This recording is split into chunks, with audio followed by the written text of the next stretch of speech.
qilgan duolaringni Alloh mustajab qildi. Ona qaraydi, 2 yoshida ko'zi ojiz bo'lgan Muhammad 4 yoshida yana ko'ra boshlagan edi deyapti. Mana o'shandan so'ng bu inson 7-8 yoshlarda qori bo'lgan, yoshligida otadan ajragan, 16 yoshida arab diyoriga ketadi. Imom Buxoriy 40 yildan ziyod vaqt arab davlatlarida yurdi. Masalan, mana Kufa, Qohira, Misr, Makka, Madina, Hijoz, Shom, Nishapur, Basra arab davlatlarida 40 yildan ziyod vaqt yurdi.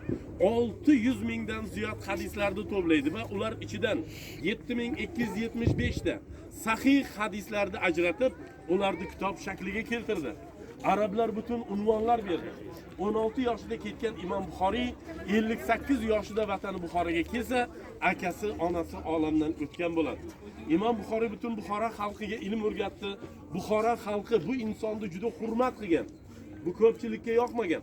Qarang, u yerda Buxoroning amiri Xolid ibn Ahmad Zuhali bo'ladi. Imom Buxoriyni chaqiradi. Sen deydi xalqqa emas, faqatgina kelib meni farzandlarimga ilm o'rgatasan deganda, Imom Buxoriy shunday hadis aytadi. Beshikdan to qabrgacha ilm izlanadi.